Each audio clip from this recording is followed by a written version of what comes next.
Welcome to Dr. Maitri's Music Therapy Channel. இன்றைய பதிவிலையும் problems இன் old age என்ற தலைப்பில் சில செய்திகளை நம்ம பகிர்ந்துக்கலாம். இது ஒரு சீரீஸாக தொடர்ந்து இத்தனை எபிசோடில் சில முக்கியமான ப்ராப்ளம்லாம் என்ன ஃபேஸ் பண்ண வேண்டியவரோ, how to overcome that, அதுக்கு நம்ம உறுதுணையாக இருக்கிறவங்க, அவங்களுக்கு பெரியவங்களுக்கு உதவி செய்கிறவங்க என்ன மாதிரி பேட்டர்ன் ஆஃப் பிஹேவியரை வளர்த்துக்கணும், அதில் எப்படி அது அவங்களுக்கு நல்ல ஒரு சப்போர்ட்டிவாக இருக்கும் அப்படிங்கிறத பற்றி தான் நம்ம பார்த்துக்கிட்டு வரோம். அதனால் எல்லா எபிசோட்லேயும் பெரியவங்களுக்கு, வயதானவங்களுக்கு, வயது மூப்பில் இருக்கிறவங்களுக்கு என்ன நம்ம சௌகரியங்கள்லாம் பண்ணித்தரலாம் அப்படின்னு பார்த்துட்டு வரோம். சென்ற பதிவில் பார்த்தோம், சோஷியல் இன்டராக்ஷனுக்கு வரும்பொழுது ஒருத்தரும் அவங்களுக்கு என்ன பிஹேவியர் இருக்கோ அதை எப்படி வெளிக்கொணரணும், அதுலேருந்து எப்படி வெளியில் வருது, அவங்களோட தவறான ஒரு எண்ண ஓட்டங்கள் இருக்குன்னா how to overcome that அப்படின்னு நம்ம பார்த்தோம். ஆனால் இந்த தவறான எண்ண ஓட்டங்கள்ன்றது it is quite subjective.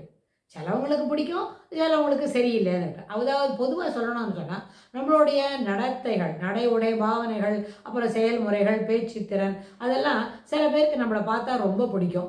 Individual interaction சொல்லும்போது they will be happy to interact with us. இது சற்றான ஒரு 10% பேருக்கு பிடிக்கிறது, இது மாதிரி இருக்கிறாங்கன்னு சொன்னால் there may be occasions possible.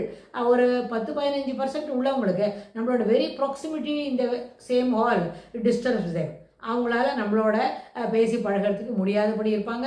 It disturb they, they want to move away from this.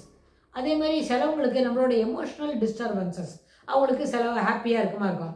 சில நேரத்தில் நம்ம ரொம்ப வருத்தப்படுறோம், நம்மளோட பழக்கங்கள் நம்மளை ரொம்ப தொல்லைக்கு ஆளாக்குது அப்படின்னு சொன்னால் அதுவே சிலவங்களால் அதை தாங்க முடியாது. ஸோ இந்த 2 இன்சிடென்ட்ஸும் எதுக்கு அப்படின்னு கேட்டால், ஒரு நம்மளோட தனி மனிதனோட இண்டிவிஜுவலோட ப்ரியாரிட்டைஸ், இண்டிவிஜுவலோட ரிக்குவயர்மெண்ட்ஸ் அண்ட் நீட்ஸ் அப்படின்னு வரும்போது அது சிலவங்களுக்கு ரொம்ப சரியானதாக இருக்கும். They are ready to support for that.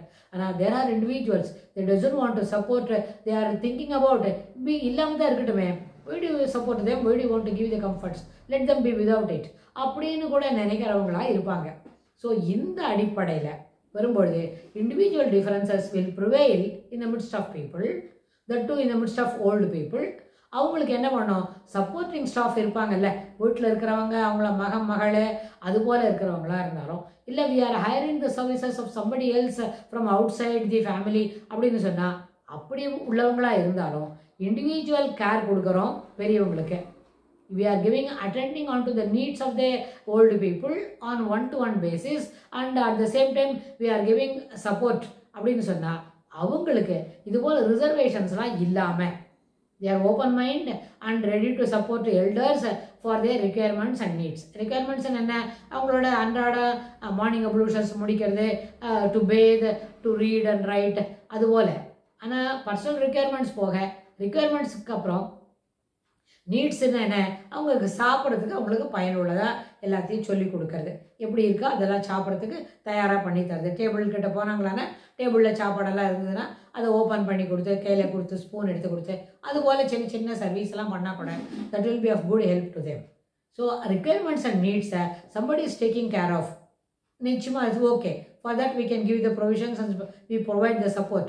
at the same time அவங்களுக்கு சப்போர்ட் கொடுக்குற நேரத்தில் அது ரொம்ப கார்டியலாகவும், அதே சமயத்தில் அது அவங்களுக்கு தேவை, somebody should support them for his lunch அப்படின்றத அது அவங்களுக்கும் புரிய வச்சா that will do the needful, that will support his minimum அந்த லிட்டில் பிட் மூமெண்ட்ஸ் இருக்கு இல்லையா, சின்ன சின்ன மூமெண்ட்ஸ்க்கெல்லாம் அது ஒரு பெரிய சப்போர்ட்டாக இருக்கும். அவங்களே எல்லாம் பண்ணிப்பாங்கன்றது வேறு விஷயம். ஆனால் அதே நேரத்தில் somebody should also supporting us, இதில் அவங்களே செய்து வைக்காங்கன்னு நினைக்கிறது வேறு விஷயந்தான்.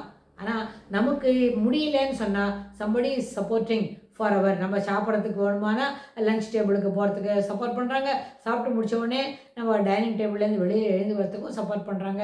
அப்படின்ற அந்த கான்ஃபிடென்ஸு அவங்களுக்கு, முதியவர்களுக்கு ரொம்ப ஏற்புடையதாக இருக்கும். அது அவங்க என்ன பண்ணுவாங்க, ரொம்ப மனமுகந்து ஏற்றுப்பாங்க.